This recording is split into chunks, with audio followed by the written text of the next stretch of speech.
justice, and environmental sustainability.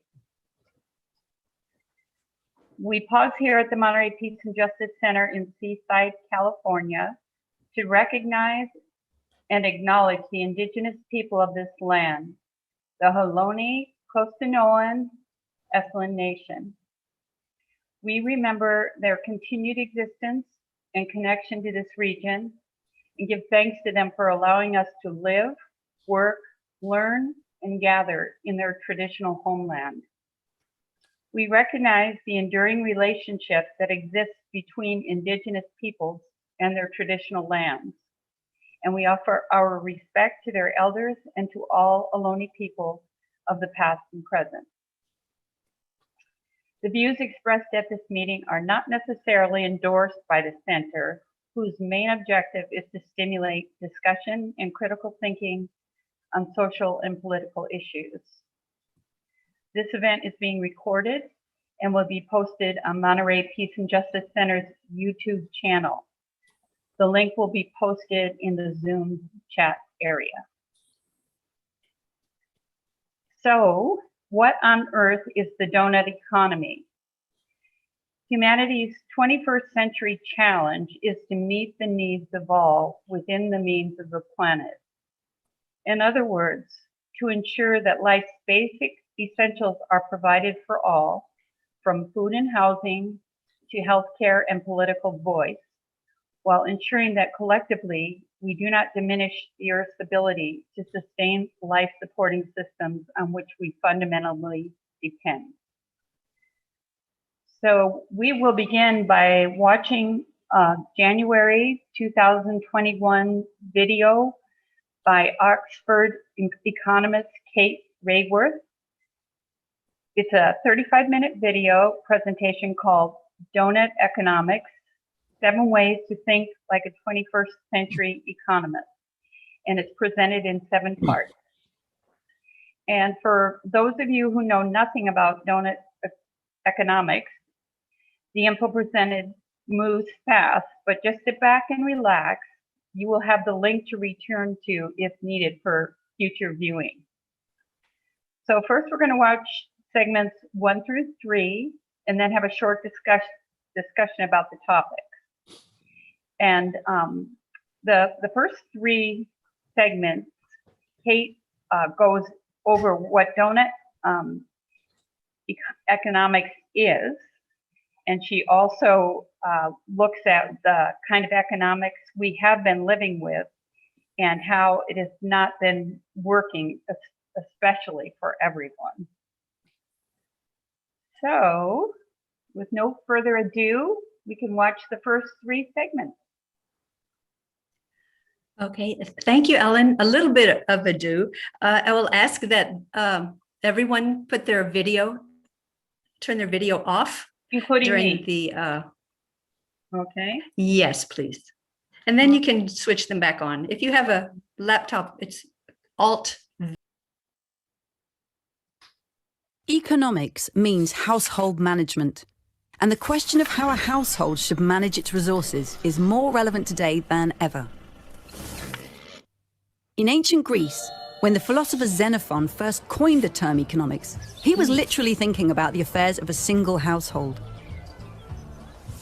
But towards the end of his life, he applied the question more widely to the management of his hometown, the city-state of Athens. 2,000 years later, in Scotland, Adam Smith looked to the next level up, the management of the nation as a household, asking what makes the economy of one country thrive while another stagnates. And this question has held sway for the past 200 years. So economic thinking has gone from the household to the city-state to the nation-state. It's time to take the inevitable next step. Ours is the era of the planetary household. And this century, we need some pretty insightful managers to guide our planetary household, ones who are ready to pay attention to the needs of all its inhabitants. Let's get to work.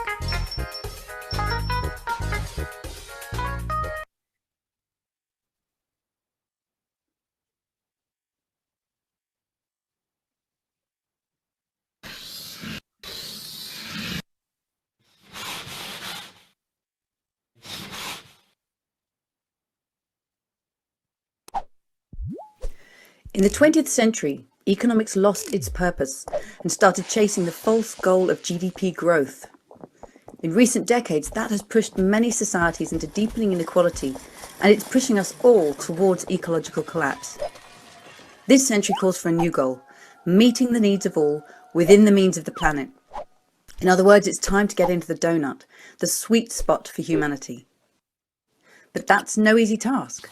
Today, billions of people still fall short of their daily needs, from food, housing and energy to healthcare and education.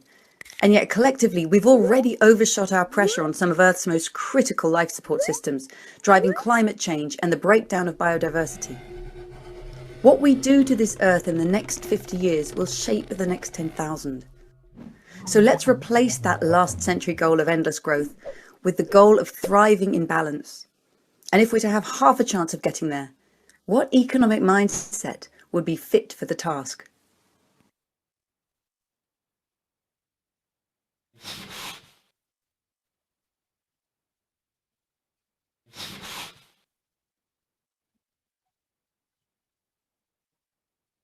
Governments in every country are almost addicted to citing GDP figures as if this was proof of success, and yet it's so clearly not.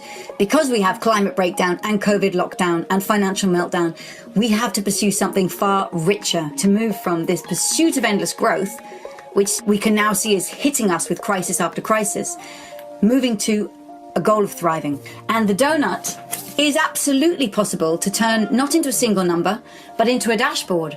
We could hold policymakers to account and say every year, you need to talk about how you are making progress on these different dimensions of the donut.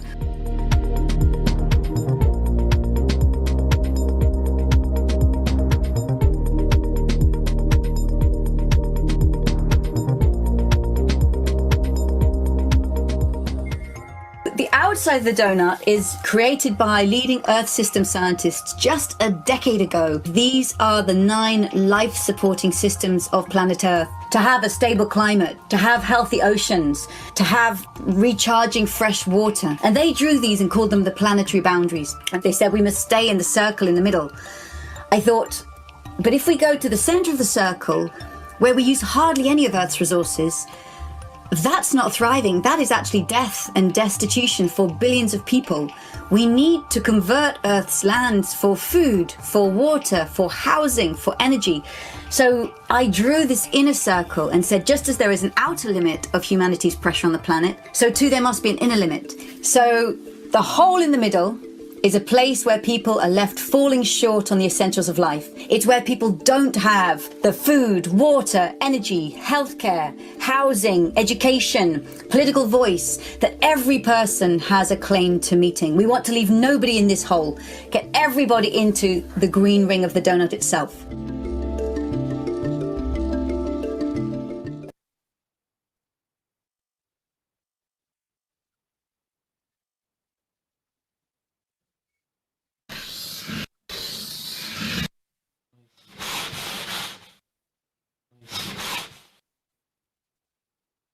In April 1947, in a little Swiss village, a small band of economists met with plans to rewrite the global economic story, and they called it neoliberalism. Their method was ingenious. They described each economic actor with a set of such powerful traits that the rest of the script almost wrote itself. In the 1980s, when their laissez-faire story was finally put on the international stage, the plot was loaded from the very start. And so for the last 40 years, we've been told that the market is efficient, so give it free rein. That the state is incompetent, so don't let it meddle. That trade is win-win, so open your borders. That the commons are tragic, so sell them off.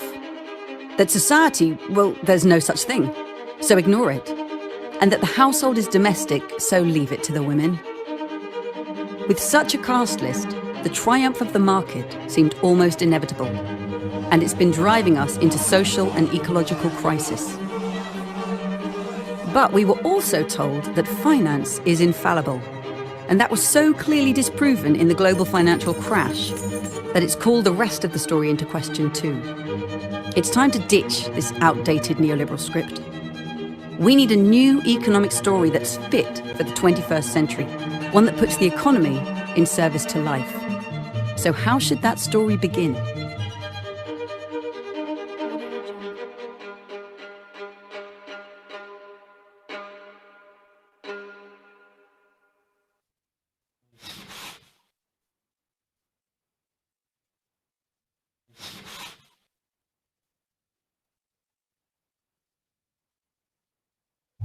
Now, you make the point that this will require us to consider a whole lot of players that are not usually in what you describe as the neoliberal script.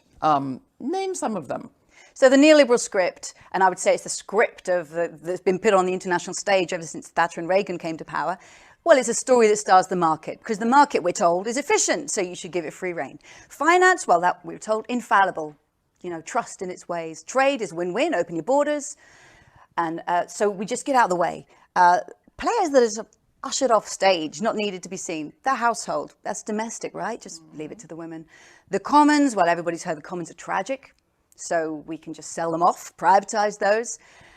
Earth is inexhaustible, so you can take all you want. So all these essentials of life and the world have actually been marginalized from mainstream economics. You can't even see them in the diagrams. They don't get featured. And when you leave something out of the picture, it gets exploited, crushed, and that comes back to bite you.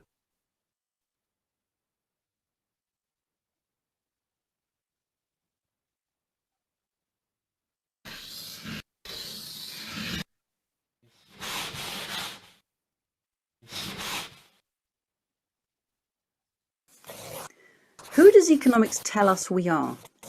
To make humanity fit into their theories, last century's economists invented rational economic man. He stands alone, with money in his hand, a calculator in his head, ego in his heart, and nature at his feet. He hates work, loves luxury, has insatiable wants, and knows the price of everything. But the trouble is this: on being told that he is like us, we actually become more like him. Researchers have discovered that the more that economic students study this Homo economicus, the more self-interested they become. Rational economic man is damaging our societies and the living world. We can no longer afford to gaze at his image, which is why it's time for a new portrait of humanity at the heart of economics. One which recognizes that our brains are wired for empathy, cooperation, and mutual aid.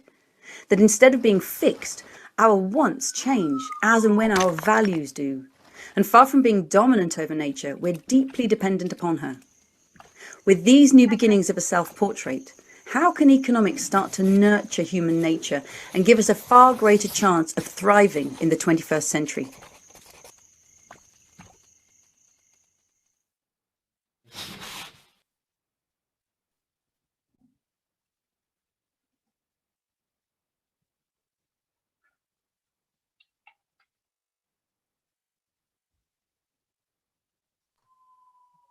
Okay, I'll turn it back over to you, Ellen. Oh, okay. Are we not going to watch the puppets? Because I think that's what was part of the. Rational man, human nature. Okay. Yeah. Yeah. Okay. Yep. We'll go ahead then. Okay.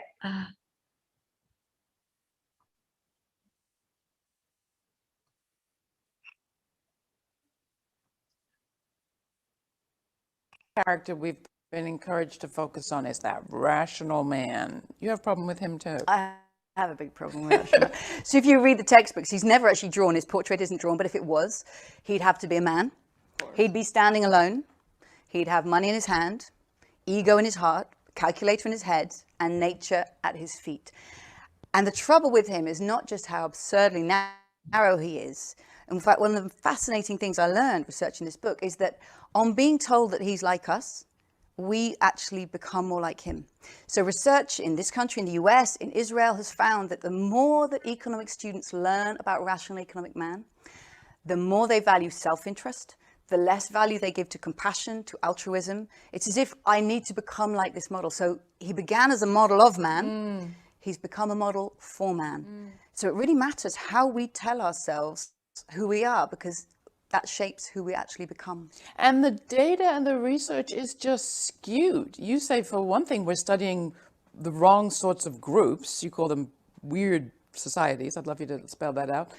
And then the other is that when the research that you dig up, when you go and look at people outside of these weird societies, some of the assumptions we make about intention and motivation and how to change behavior are just totally wrong. So a lot of the research that's been going on in recent years to say, well, how do people actually behave? It's been done by professors in the States, in Australia, in Israel, and they do what's convenient, right? They just turn to their students and they run tests with their students and they say, oh, this is what people are like.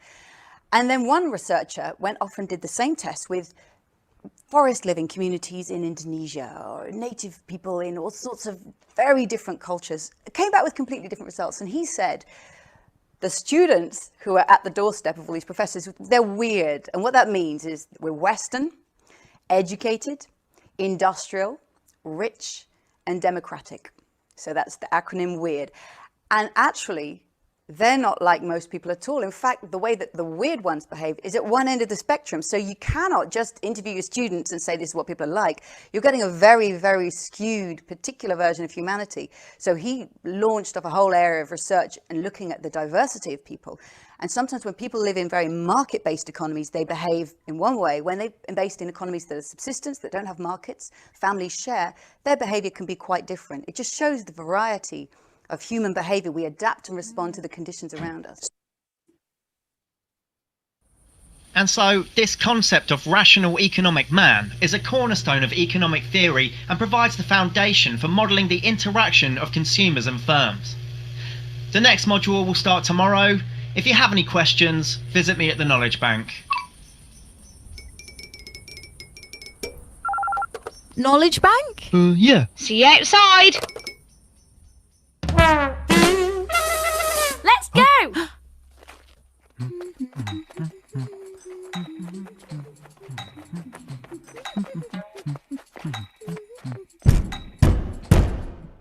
Welcome to the Knowledge Bank. Oh, it's you lot. What do you want this time? Whoa! We've got questions! All right, I'll go through it all again. Listen, it's quite simple. At the heart of economics is a model of man. A simple distillation of a complicated animal. Man is solitary, competing alone. Calculator in head, money in hand, and no relenting. His hunger for more is unending. Ego in heart, nature's at his will for bending. But that's not me, it can't be true. There's so much more to all the things humans say and do. It's rubbish! Well, it is a useful tool for economists to think our reality through. It's said that all models are wrong, but some are useful, so can't we take a new look at this model being truthful? The model's fine. It's really quite obvious that man fits the mould of our Homo economicus. It is the average individual, an atom we can aggregate to make the model calculate outcomes. A study showed the more that students learn of this model of man, then the more that they turn to self-interest, see, and competitiveness. They value altruism and collaboration less. To take the model literally is actually done. Who we tell ourselves we are shapes who we become. If we carry on regardless, we're heading for calamity. We desperately need a better portrait of humanity. The model seems quite ideal to me, But it doesn't match up with reality. We need a better portrait of who we are. it must project rationality. But what about our humanity? Things are working fine the way they are. We disagree, let's debate some more. Let's break it down. Self-interest of all of the virtues is most beneficial for individuals to turn to. Truck, barter and trade, economy starts with a model of man with only ego at heart. But self-interest, just one of many traits, showing only ego at heart is a terrible mistake. Justice, generosity, public spirit Are missing from the model and we think they should be in it. If we study our behaviour, we can clearly show that we're more socially invested than the naked mole rat. We share, help, cooperate, queue, things we'd be amazed to see another species do. This aspect of our being is critically valuable. We're so much more than just a dollar-hunting animal. What? The model seems quite ideal to me, but it doesn't match up with reality. We need a better portrait of who we are. It must project rationality. But what about our humanity? Things are working fine the way they are. We disagree, let's debate some more. Humans hate to work, it's a means to an end. Only money motivates, luxuries make amends. But money only goes so far before it's worthless. My motivating force is something deeper, purpose. Sometimes we work because we care about the aim, and if money enters in, our enthusiasm wanes. Not everybody wants to work for money on a platter. Sometimes we do things just because they matter.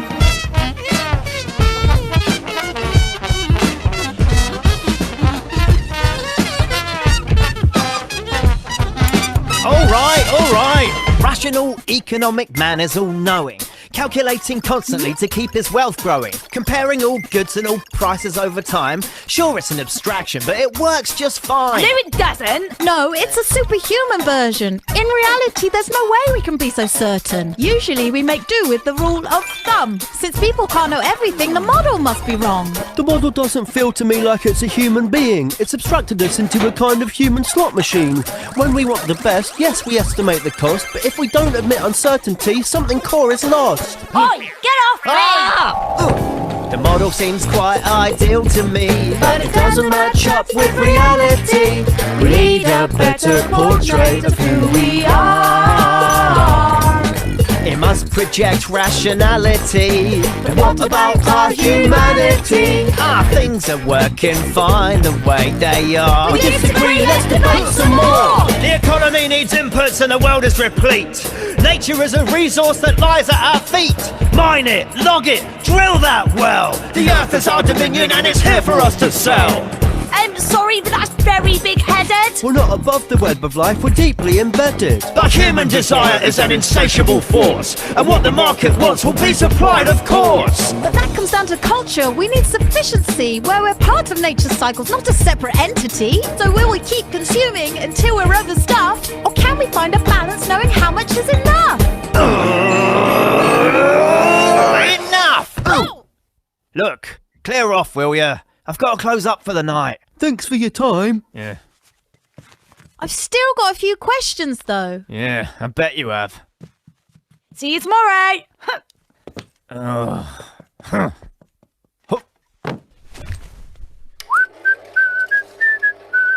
We need a better portrait of who we are. Well, what would that look like then?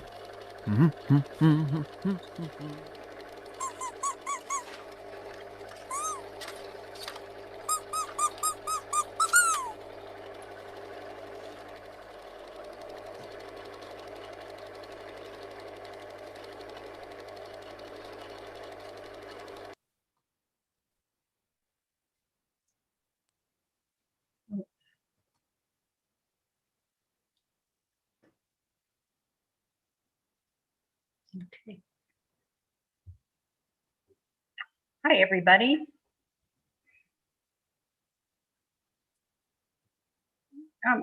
Hey.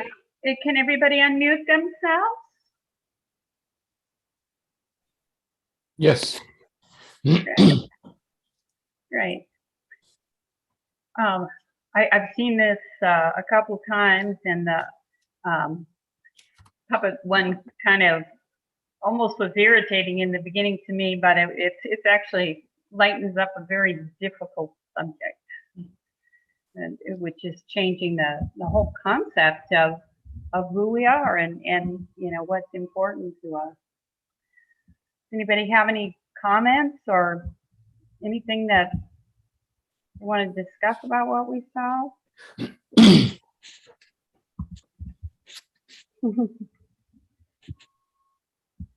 Well, the last time the three of us watched it, we did talk about a number of things, like well, I didn't even know, you know, what a neoliberal, I mean, that philosophy, what it was. I didn't even know that's what our economics was based on, and that was real eye-opening to me. The hard part is it's so deeply ingrained, particularly in the American culture, that it seems that it's going to really take some doing to introduce this new way of thinking to the general public. I think other places, other places in the world are, you know, doing it, but the buck has been the bottom line here in America for as long as I've been alive. Well, indigenous people, the First Nations on, for instance, North America, a lot of them are pushing very hard now in the direction of we need a new definition of who we are. Yeah. And we are in connection with the rest of nature. And if we don't understand that and live it by reducing our consumption of the Earth's resources, then we're not going to survive it. We're not going to survive. So it's imperative now that we reconsider who we are. Yeah, I know, it's absolutely true, Sydney. I'm just, I'm really wondering how we can get the message out on a big scale, like on the news that so much of this country watches. Because it is. I mean, we've been in denial mode for so long. This information's been around for some time. And so anyway. But I love the donut philosophy. I think it's a very exciting new way of doing things. And I as I said earlier, the second part actually shows a little bit of how that could be implemented. But I'm imagining it's going to take, several generations. I mean, if in fact people just started getting on board now, to get it going. But we ought to. Just like you said, the Native Americans they look for 7 generations for everything that they did. So we have to start thinking about the future and how we can play our parts in doing it. Funny, a lot of the indigenous people, have been included too somewhat by this thinking because it's been so strong that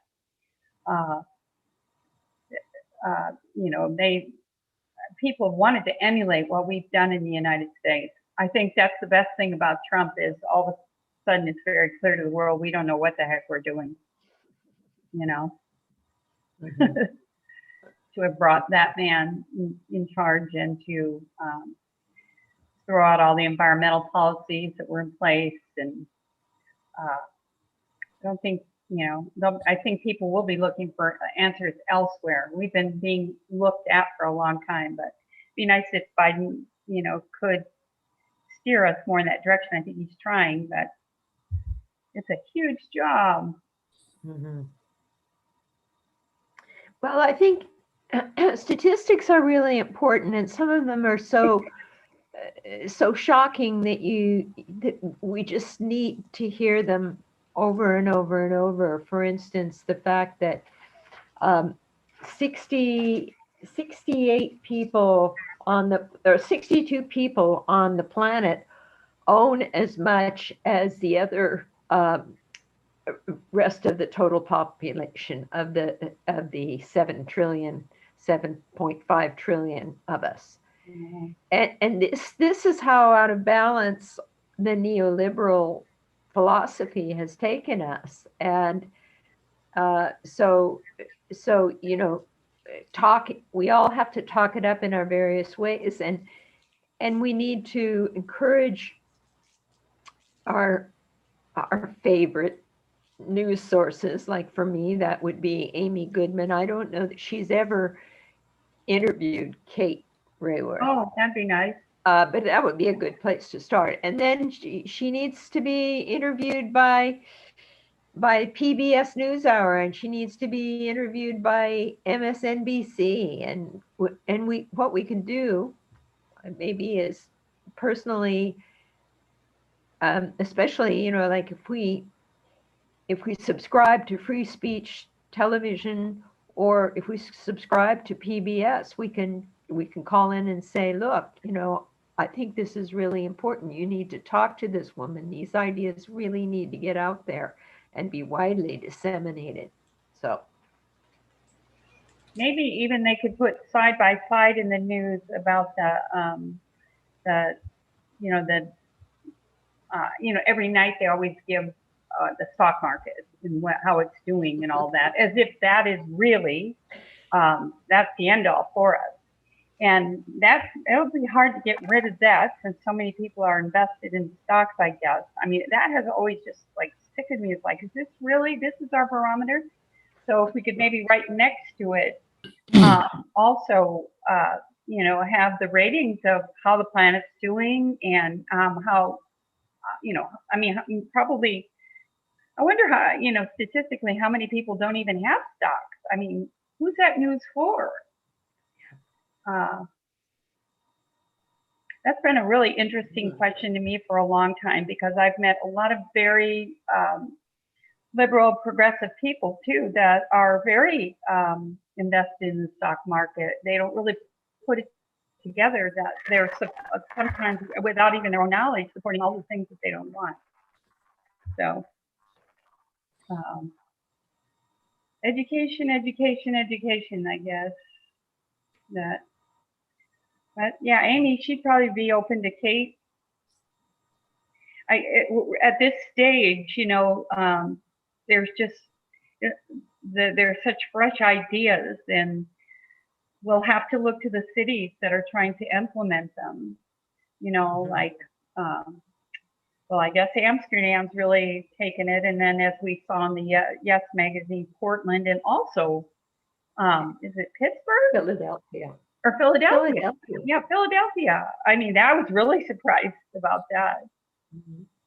I don't know why I was, but, and I hopefully they can give reports of how things are going. Like in the Portland article, I really was appreciating that they've been for some time counting the footprint of every single thing that they produce in their city. But once they started looking at the Doughnut economy, they started realizing that they weren't counting the footprint of sending all their stuff off and what the footprint in the entire world. Right. So that takes some big thinking. I have an answer for your question about how many Americans invest in the stock market. Oh, thank you. It says this is dated August 31st, 2020. So, so it's fairly recent. And it says just a modest majority of Americans, some 55%, own stocks, according to an April 2020. Oh, okay. Thank you, Chris. You're welcome. Yeah. Well, that's even more than I thought. Yeah, a little more than half. Yeah, not much more than half. And that 55% has remained steady over the last few years, by the way. Well, yeah, Trump, whatever he was doing with the economics, he was keeping that in place somehow. But yeah, well, that's good to know. And there are obviously really good stocks, but more bad as far as I'm concerned. Well, there is. You can invest in social. I mean, not social, but ecologically just stock. I mean, companies. You can invest in those. I mean, they have those kind of stocks. Mutual funds that you can invest in that are just like ecologically responsible companies. Yep. So, if you can still play the stock market, but just invest in that segment of the market. Yeah, no, I think that's a great idea. I remember years ago, the first time I got any money, I got involved with working assets. I don't know what's happened to them, and I don't have any money anymore to do it, but yeah, that would be the way to go. And why I wouldn't be surprised at the 55% either is because we're basically told if we don't go that route, that it's just, we're not going to really make it, in our elder years and such in this society. That's really a part of it, that we need that for it. Yeah, I agree with that assessment. Yeah. On a planetary level, though, you have to remember that the US comprises only about 5% of the total population. And according to David Korten, only 1% of the world's population is significantly invested in the stock market. 1% of the world? 1%. 1%. Oh my gosh. And that's significantly. In other words, there are a lot of people in the United States that that are a part of the stock market in a minor way. It's as an adjunct to, but when you consider that the U.S. that would only be 1/5 of 1% would be 1/5 of the total U.S. population. That is significantly. That's their source of money and great wealth. And the other 99% of the world's population owns nothing, nada. And I mean, and there are wealthy people in other nations too. You have to remember that the great wealth that is really, really invested in the stock market are the 1%, according to David Korten. Sydney, are you talking about the U.S. stock market or like a lot of countries have their own? Internationally, David Korten says only 1% of the people on the planet are significantly invested and profiting from our current system. Well, nobody does the finances like America does. I can't think of any country that's, and maybe Canada is a little bit like us. But England is, because of London is the financial capital of Europe. Or yes, this used to be before Brexit. Yeah. But not to the extreme of what we have going on here. I mean, that's why all those, especially those European countries and stuff, that their taxes are higher, and we just have refused to do any of that here. Basically, to make life better. We wouldn't maybe need the donut economy if there was more of a safety net in general for the regular people. But yeah, it's good to bring up the points of what is working. Because that's usually the way change happens. You can't throw it all out and then be without anything. And got to evaluate what's working and start letting go of it.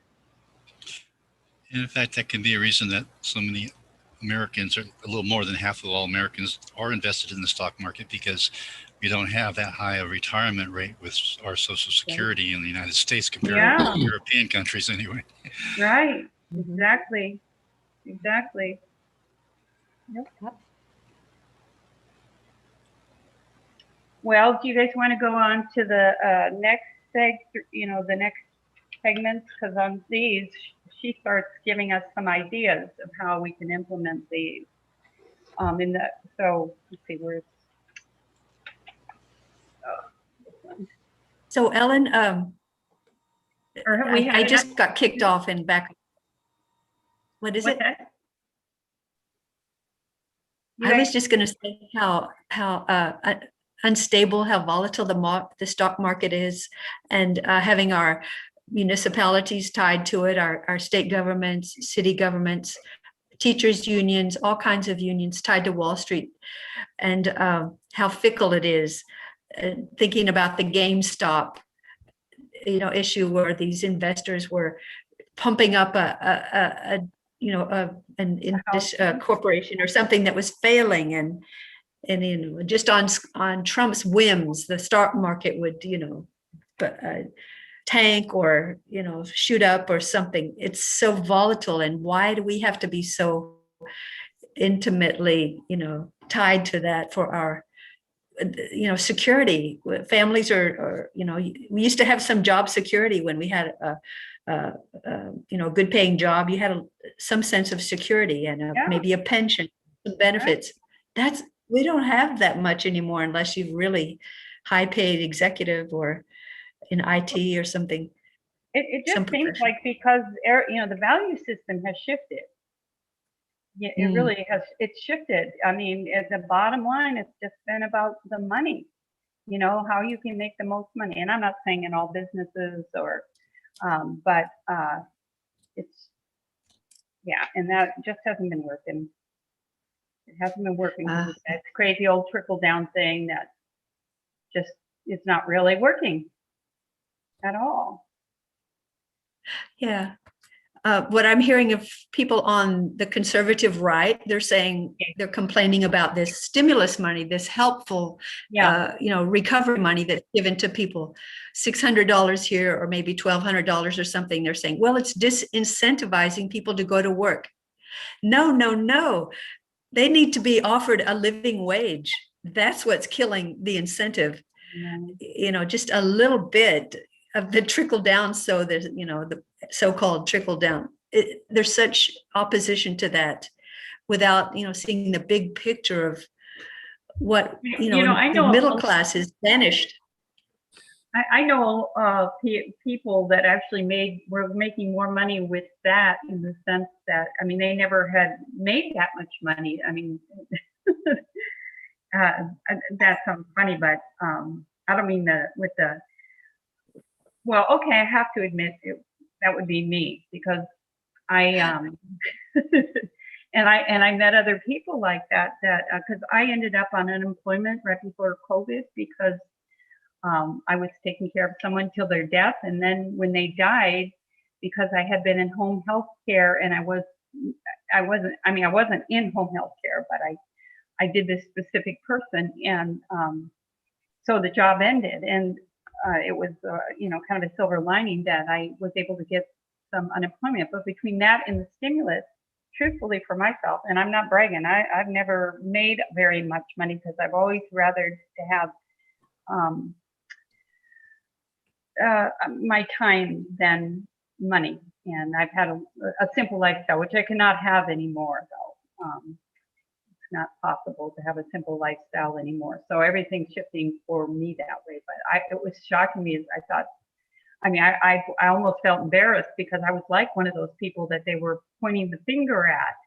But but what I was thinking, I was like, man, so many people have made such low wages that they deserve a little bit more for a change. They're kind of the salt of the earth. Yep. Anyway, that's kind of went off the track on that one, but no. First-hand experience is the best. First-hand experience. Witness. But yeah, how can we shift consciousness in that? Do you remember when the happiness, oh my gosh, I'm forgetting the Buddhist country, begins with a B. Bhutan. Everybody was having this whole thing about,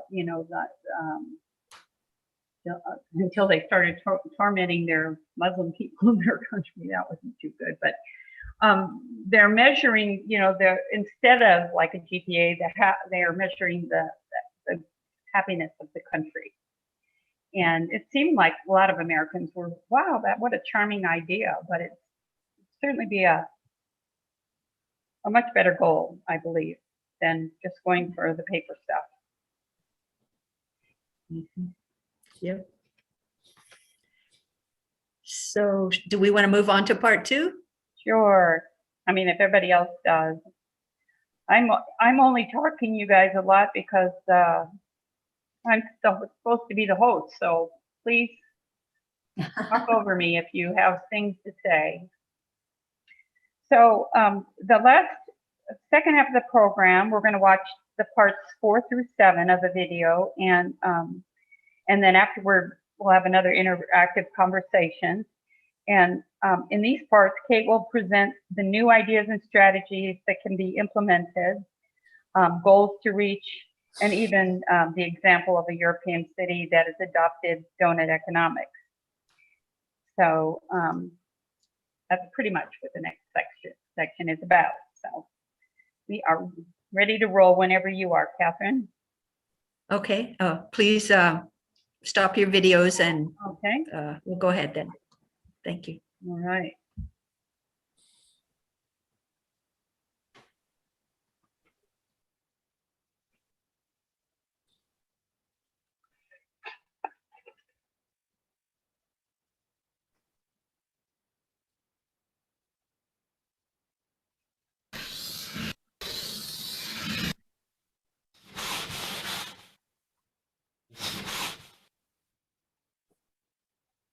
In the 19th century, a determined bunch of economists wanted to make economics a science as reputable as physics. So, inspired by Newton's laws of motion that so accurately describe the movement of planets, they searched for economic laws that could describe the movement of markets. But by trying to turn their theories into maths, they ended up with models based on equilibrium. Models that had little capacity to predict, let alone respond to, real-world boom and bust. No wonder hardly anyone saw the crash coming. It's time to ditch the physics envy and embrace economic complexity with its spiraling feedbacks, emergent trends, and surprise tipping points. Through this systems thinking lens, we can start to understand our ever-evolving world, from the rise of the 1% to the collapse of ecosystems. And that's why 21st century economists won't think of themselves as engineers controlling the levers of the economy, but as gardeners, tending to and shaping the economy as it evolves. So let's take off the hard hat and put on some gardening gloves. It's time to get savvy with systems. And the question is this: how should that economic garden be designed?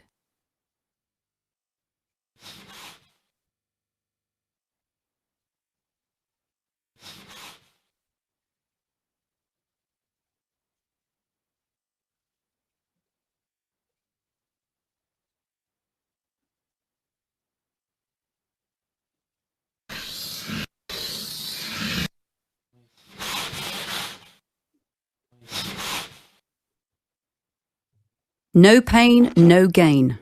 It's an economic myth that has been repeated in countries around the world. That if people put up with increasing inequality, it will be better for us all in the end, because the benefits of growth will eventually trickle down. Except they don't. In many of the world's richest countries, the gap between rich and poor is at its highest in 30 years. And it's widening in China, India, and South Africa too. Far from being a necessary phase in every nation's progress, rising inequality is a policy choice, and a bad one at that. It's actually a failure of economic design, and it harms us all. So don't wait for economic growth to even things up, because it may never happen. Economies that are divisive by default must become distributive by design. That means going beyond redistributing income to redistributing wealth too. Especially the wealth that comes from controlling land, controlling money creation, controlling business, technology, and ideas. This century, we have the chance to embed distributive design at the heart of our economies, if we choose to make it happen.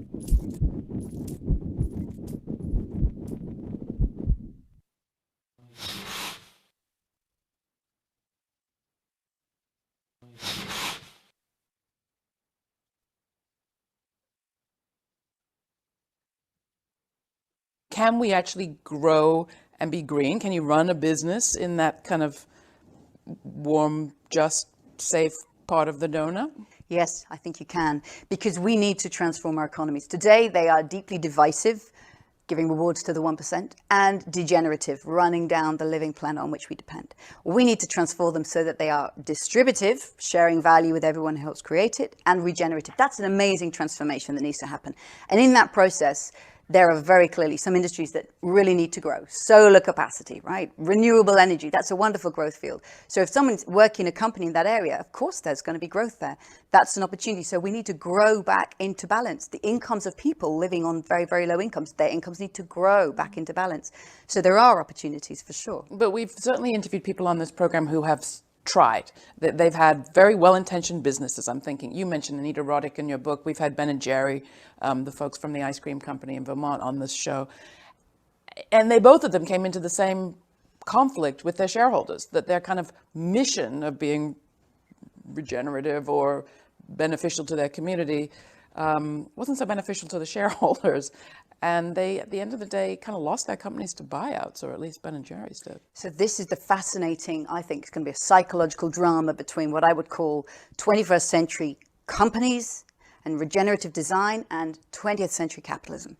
Because the 21st century designer says, how many benefits can I layer into this company so that I can actually give some away? That's the Ben & Jerry's mentality, the Body Shop mentality. 20th century capital finance says, how much value can I extract from this? Now, when you try and start a 21st century company that's generating value and giving away to the community, the environment, and you're going to be financed by these financiers who are just trying to maximize and extract the value they can capture, that is what pulls them down. And that's why we need to transform finance. So we need new kinds of financing that actually say, I want to also get a fair return for my money, but I want to give some away as well. And that's why I back these companies. It just shows the design possibilities are out there, whether it's designing a regenerative city or a regenerative company. They need to be backed up by finance that actually unleashes the power of what they know they can create.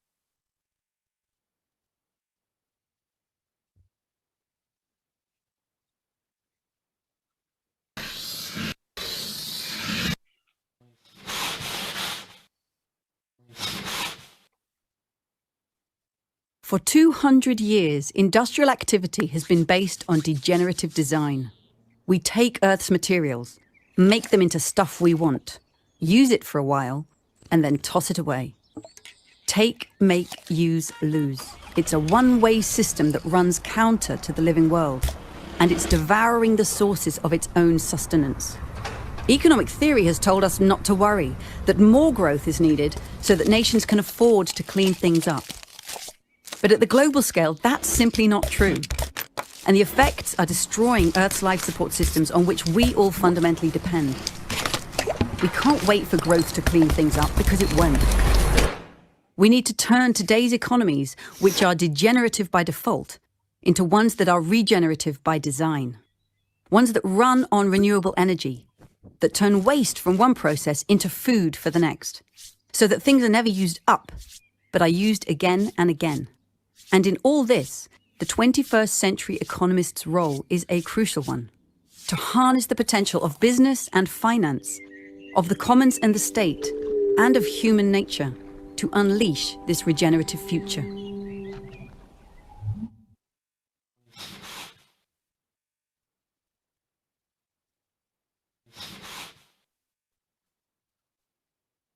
You've used the word design a few times. Design does require someone or group of people to be designing and kind of implementing a design. So what's the role for governance in all of this? If you didn't like industrial capitalism, didn't like finance capitalism, didn't like state socialism, who helps to direct our design in this new direction? I love that question. I do use the word design very intentionally because I think in the 20th century, economists were desperate to be like physicists. They thought this was this reputable science and make it like physics, and there's all these laws that the economy follows. Wrong choice. The career that economists should actually take, career shift from controlling the levers of some mechanical economy. Levers don't exist. Economy is not a machine. We should be like garden designers. And we, the economy is more like a garden, ever evolving and changing. And some people say that sounds very laissez-faire. Well, they've never done a hard day's work in the garden because it's digging and weeding and pruning, and you shape and design your garden. So who are the designers? I think we're all designers. Anybody who's designing a new suburb of a city is a designer of the 21st century economy. And they're bringing in these regenerative principles and distributive principles. What we need from government is to create and enable people to create the legal business models that allow them to put purpose at the heart of their company, that allow them and make it easy to be employee owned and to have finance that supports this regenerative design.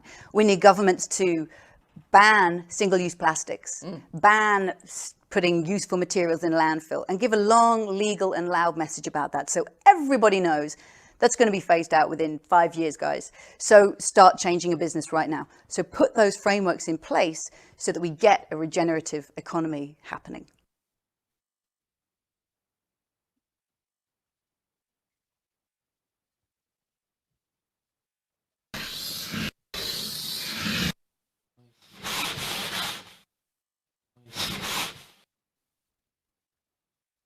In the 20th century, GDP growth turned into the overriding target of economic policy. So much so that governments, businesses, and financial markets came to expect, demand, and depend upon it never ending, even in the world's richest countries. Politicians promising a better future offer green growth, inclusive growth, smart, resilient, or balanced growth. Pick any future you want, so long as you pick growth. And so, we have economies that need to grow, whether or not they make us thrive. While what we need are economies that make us thrive whether or not they grow. Economies that are designed to be far more distributive of value created and regenerative, working with, not against, the cycles of the living world. Economies in which GDP, simply the cost of all things sold in the market, may vary, sometimes up, sometimes down, in response to making that transformation. So, what would it take to make this possible?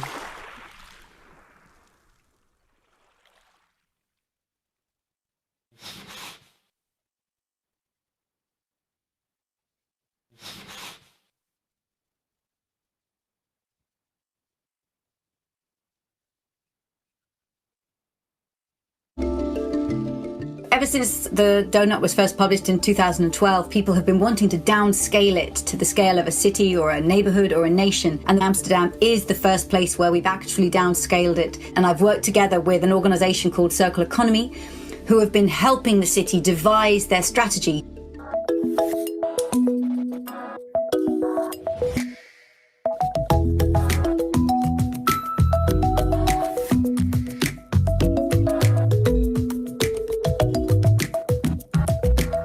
Amsterdam having a very ambitious vision of becoming a fully circular city by 2050. What happens with the donut is that because it brings all these themes together of the social aspects and the environmental, you need to start a conversation with everybody in the room. We invited all different departments that they were not used to be part of this conversation. How can we create housing in Amsterdam that is available for all different incomes, at the same time is supporting the well-being of people who live in the house, and how does this construction is made with materials that reducing the global emissions and the climate. With the city donut, we suddenly see in the portrait of the city the impact that Amsterdam has in, let's say, Bangladesh, and people's life there that work in producing the clothes that we wear in Amsterdam, and how a city can start thinking about all this and creating strategies that are taking this into account. The donut does not give us answers. You don't plug in a calculation and it tells you how to do it. What it does is provide a space for people to come together. In fact, in Amsterdam, the policymakers said, we now realize that if we're aiming to get into the donut, we need to change our own internal organization so that we're more holistic and connected in our planning and policy. And I think smart policymakers realize that they don't need a solution to financial crisis and a different one to climate crisis and a different one to health emergencies. They need a paradigm that no longer pushes for endless growth, but instead focuses on thriving, on resilience, and on well-being within communities.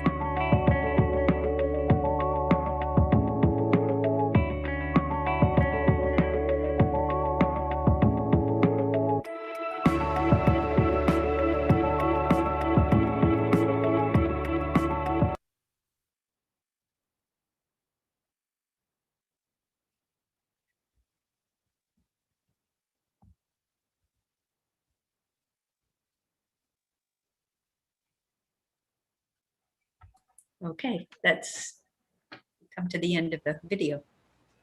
Yeah. Well, I guess we're kind of in the wrap-up stage of. Well, no, actually, we're sorry about that. It's a discussion section, right?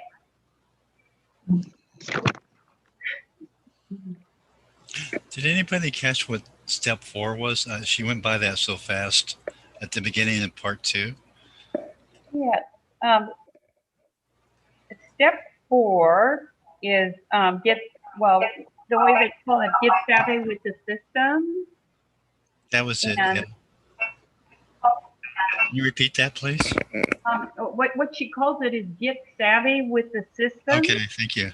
Yeah, get savvy with the system. I know. This is the first time through for me. It was a lot to take in. Or the way they call it, get savvy with the system. That was it. Yeah.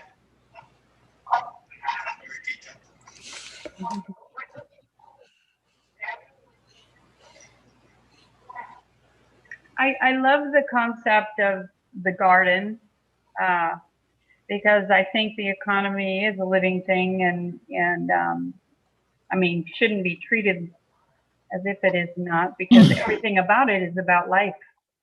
And I can see that it could go up and it could go down, but it also seems to me that we get it, you know how they were saying that no pain, no gain as far as the traditional economic route. Well, I think that's really true for the doughnut economy as well, because there's going to be pain involved in change, as there's always pain in change, but the bottom line is our needs have to be a little less, it seems. We have to not need to have so much. We're so accustomed to having so much.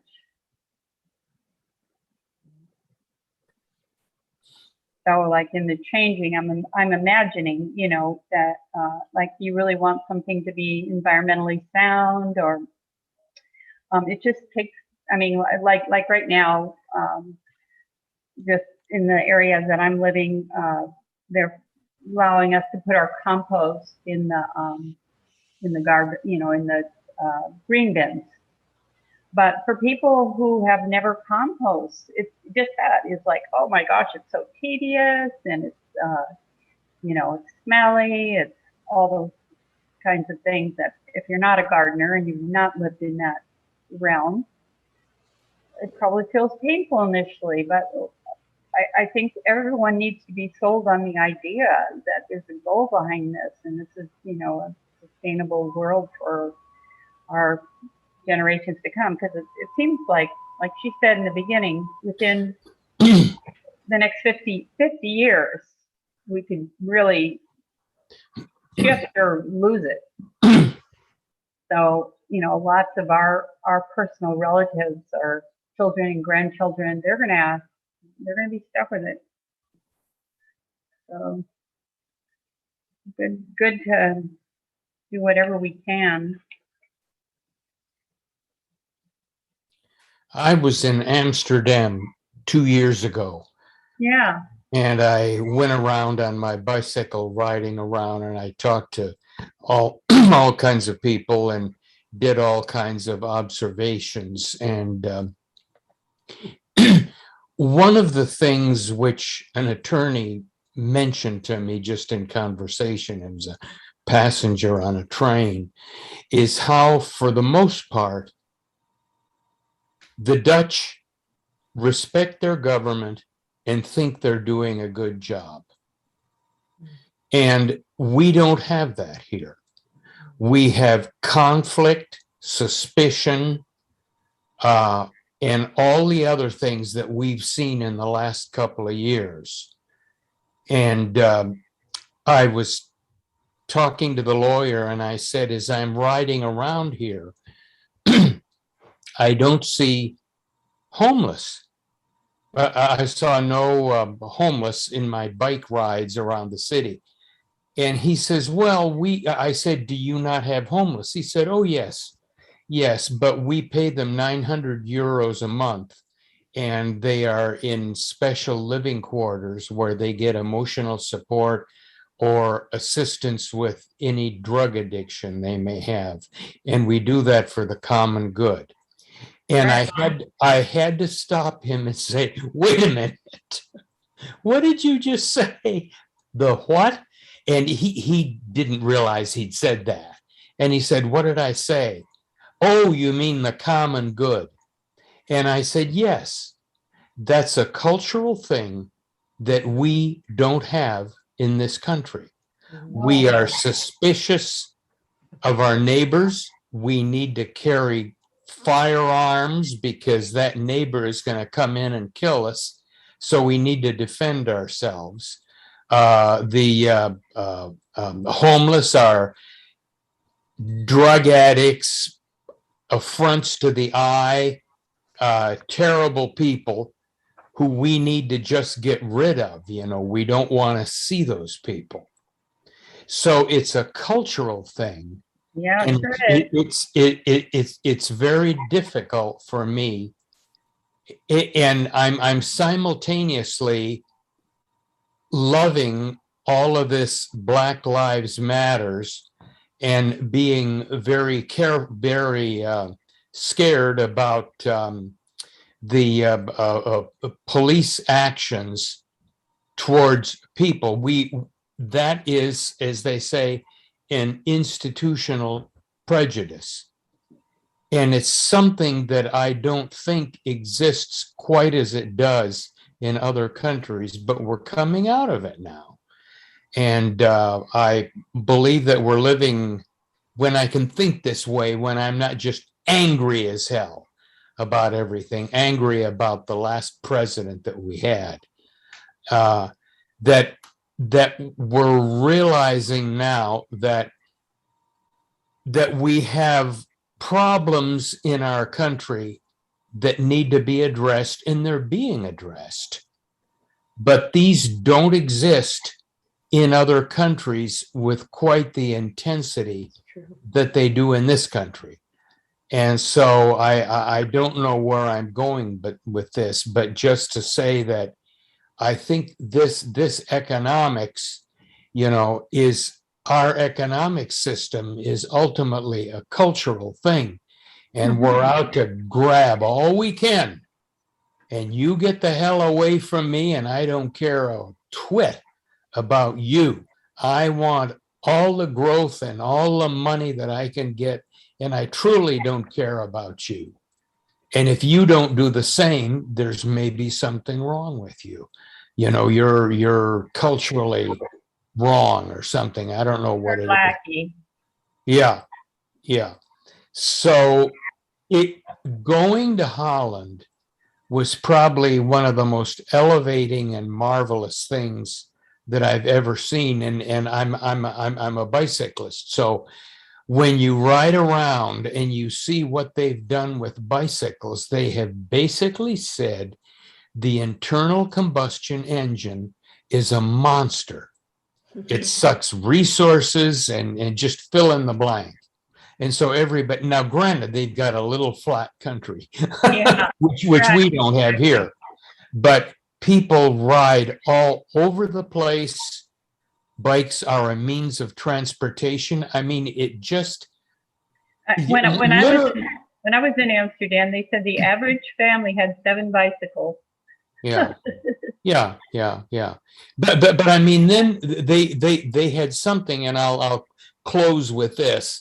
But I live out by Laguna Seca, and when I'm riding my bike from Monterey back out here, and I'm on York Road, and there's a light there, and I am unable with my bike to trip the light because I'm not heavy enough. I don't know if you were aware of this, but vehicles trigger lights in much of our country. So if you're a cyclist, you come up to turn left, you ain't going nowhere. You know, you have to wait for a big truck to come up behind you, or else run the light. And I've asked cops about this. I asked 2 cops once. I said, what am I to do as a cyclist where I'm a vehicle under California law, but I can't turn left on many streets? And they said, well, you know, I'd never thought about that. Bill, what do you think? What should he do? And Bill said, well, I don't know. Probably what you should do is just look left and right and make sure cars aren't coming and you're safe, and then just cross and get into the left lane. I go. And I said, well, you're telling me that now sitting in this coffee shop. But a colleague of yours is going to tell me that, if I do that and he sees me out on the street, I'm going to get a ticket, which goes on my car license and raises my insurance rates. So my point for saying that is that I was in Amsterdam and I came up to a corner and there was a tube that was about 4 feet tall with a button on it. And you know what it was? It was a turn left bicycle machine. So I pressed that and the lights came on to stop the cars to allow me to turn left. And I just stood there. I got off my bike and cried. I said, look at what these marvelous people have done to facilitate and honor the bicycle and those who use them. So, bravo. That's good.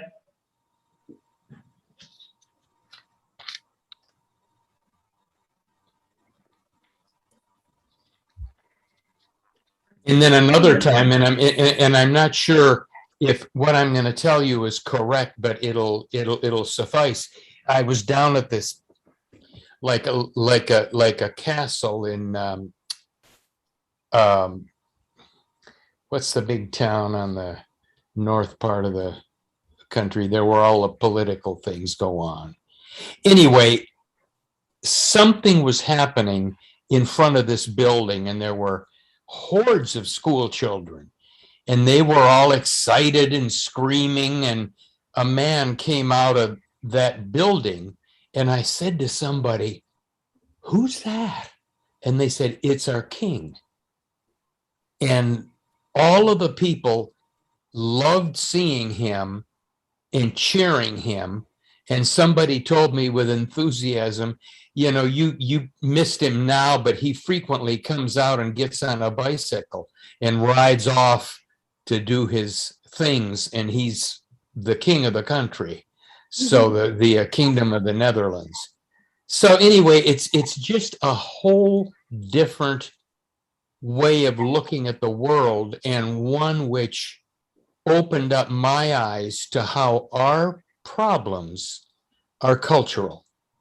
You can't, you are not going to deal with the gun issue because the gun issue is a piece of our culture going back, pardon me, to our cursed founders who put in the Second Amendment so that we could have blacks not take care of their rights, and that's something that just goes on today. And I, quite frankly, don't think there's any solution to that.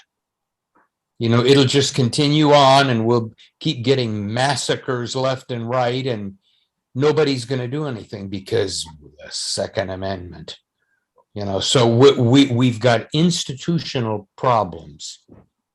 So anyway, enough of that. Craig, was that in The Hague? Yes, The Hague. I'm sorry. Yeah.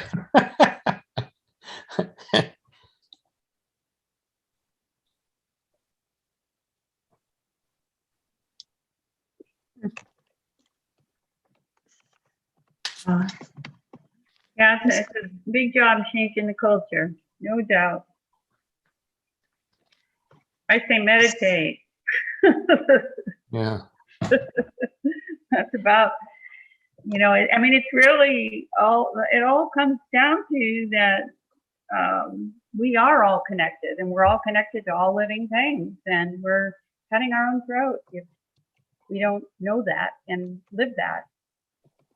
We can't, and that is really sad, what you're talking about, the whole gun thing. There is, that is what has created so much fear in our country too, huge amounts of fear.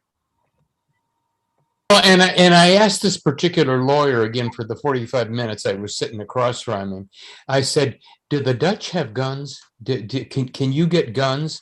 And he said, well, not really. You have to have a very special reason to have a gun. Yeah. But he said, it's not like in the States where everybody has the right to carry a gun. and in some states, the right to not have a license and to carry it concealed. You know, that's just completely, I mean, it's just totally unthinkable.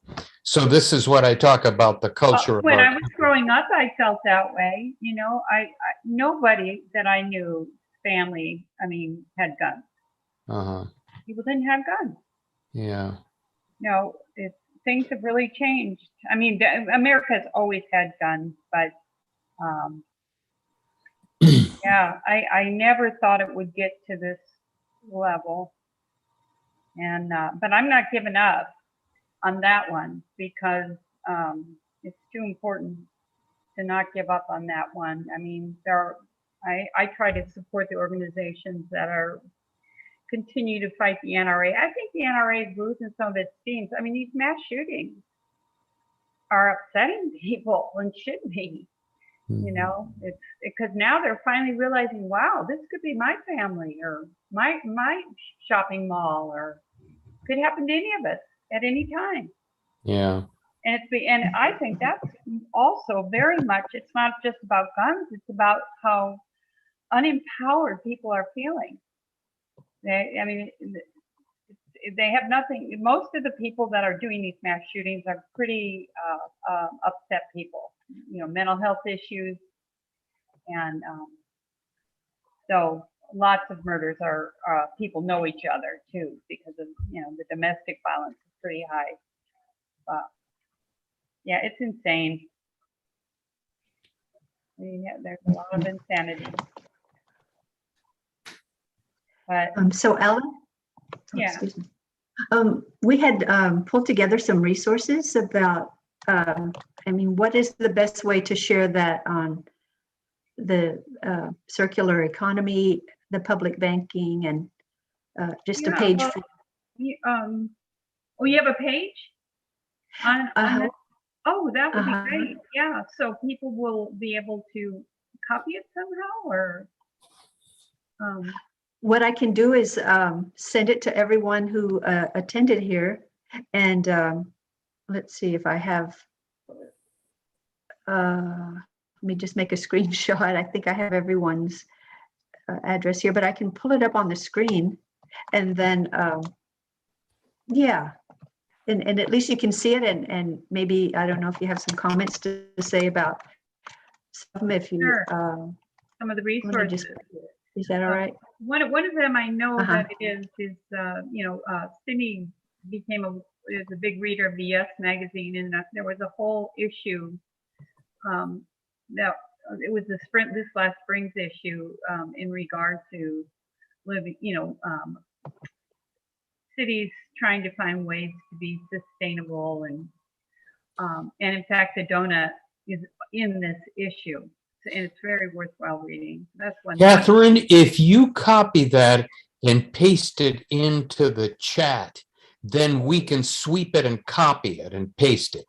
But this way, all right, you want to do that? It is just sitting there. What's that?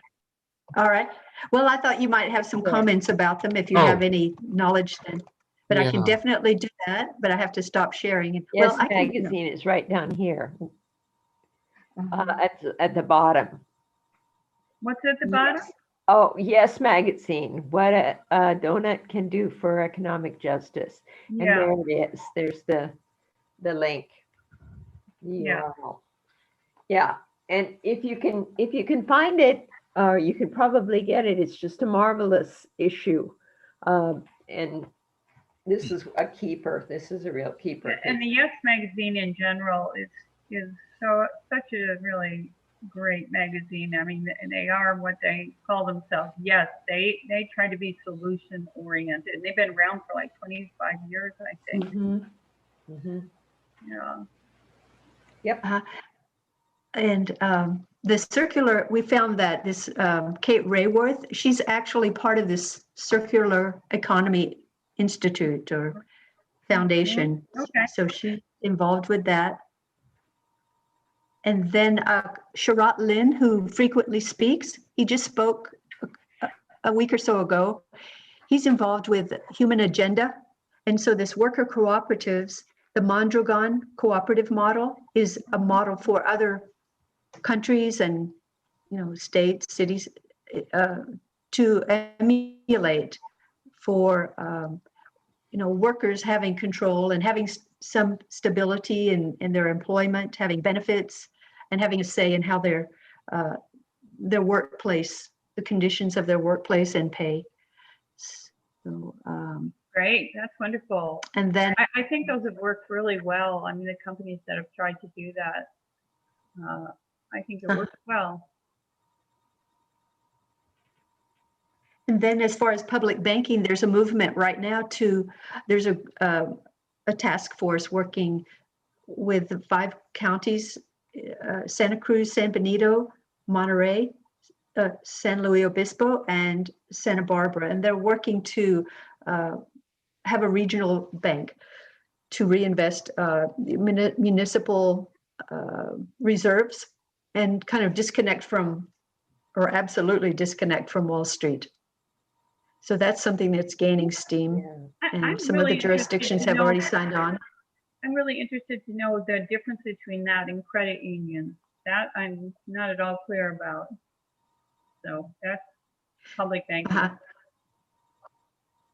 Public banking it's not a retail bank. It doesn't compete with credit unions or private banks. It's strictly for investing municipal funds, state or county or some government agency. Okay. That's what this is. Okay. All and right. It's not for individuals. It's an important vehicle. Right. Yeah. So it's an important vehicle for deciding how we spend our money. We can divest from fossil fuels, from weapons, from illegal or activities that don't promote life.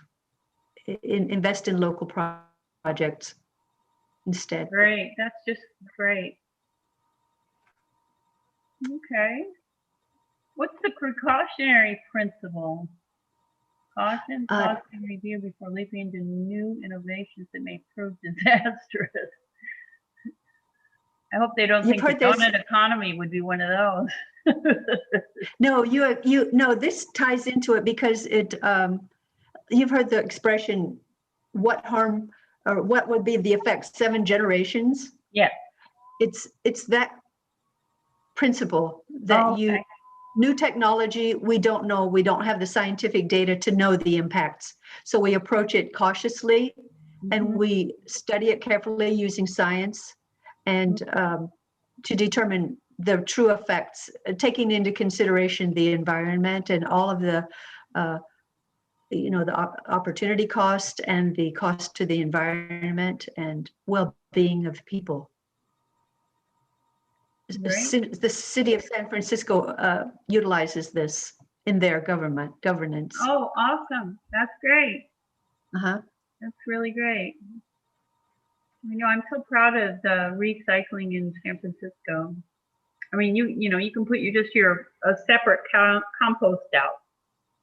They take care of it.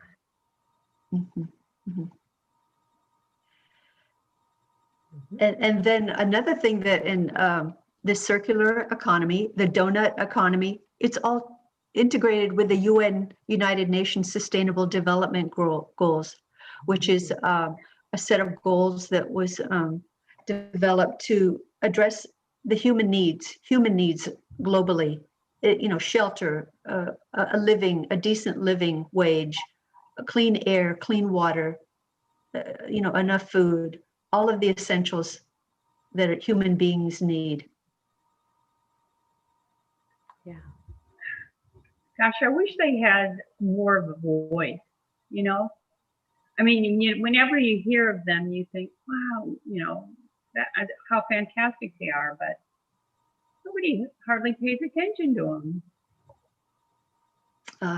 Well, I think we need them as a world, our world, sort of our, what was it? I mean, I can't think of the word for it, but it'd be great if we had an organization where the whole world paid attention to the UN. They're trying their best, I think. Yeah, no, I know they're trying their best. I know. But I don't know of another unifying organization. Well, there are many NGOs, in fact, but I think this is the predominant organization. That's great. Well, I'm glad they've done that for sure. Oh, So I'm did gonna have everyone- to drop off, but it's been a wonderful and stimulating talk, and thank you for the videos and all the other good stuff. So Great. Thanks for coming, Craig. you bet. We'll see you next time. See you next time. Bye. Bye. Bye. Right. So I just want to mention the next event that we have coming up at the Peace Center, and this Okay. is on Tuesday, July 27th.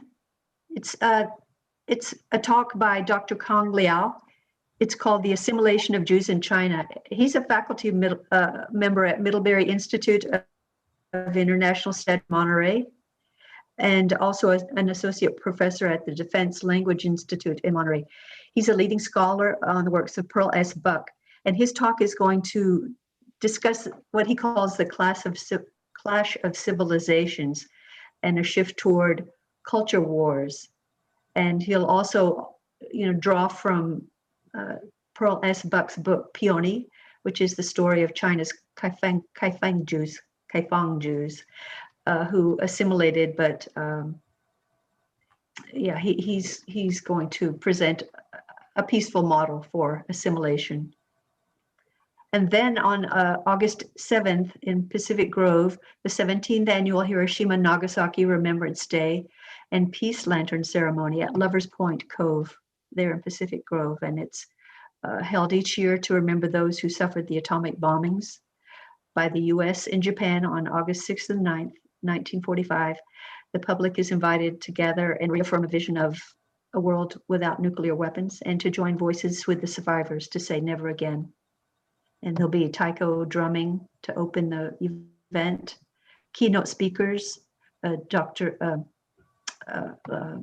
Joe Aki-Oe, who's a distinguished artist, who will be a keynote speaker. He's a hibakusha, a survivor of the Hiroshima blast. And also there will be Peace Lantern ceremony. So it's a beautiful event. It's a moving event. And It's at 7 o'clock. August 7th, 7 p.m. to 9 p.m. in Pacific Grove, Lovers Point Cove. And this is all in the Peace Calendar, the weekly Peace Calendar, peacecentral.org. If you go there to the website, there's a link to the calendar. So. And I think you also wanted to mention, probably everyone here knows that the Peace and Justice Center in Seaside is open now and staffed Wednesday between 1 and 5:30. And everybody's welcome to stop by and browse, use the lending library, and check out the bulletin board for events. So I want to say thank you to everyone for coming, and I think we all have a part in getting this donut economy going. But on a personal level, I want to thank you, Catherine, for your technical work to get this going and for finding the video along with Sydney, who was already aware of Kate Raworth, and your dedication to peace and justice movement in the Monterey community is much appreciated. Thank you, Ellen, for presenting this. Sure. Thank you.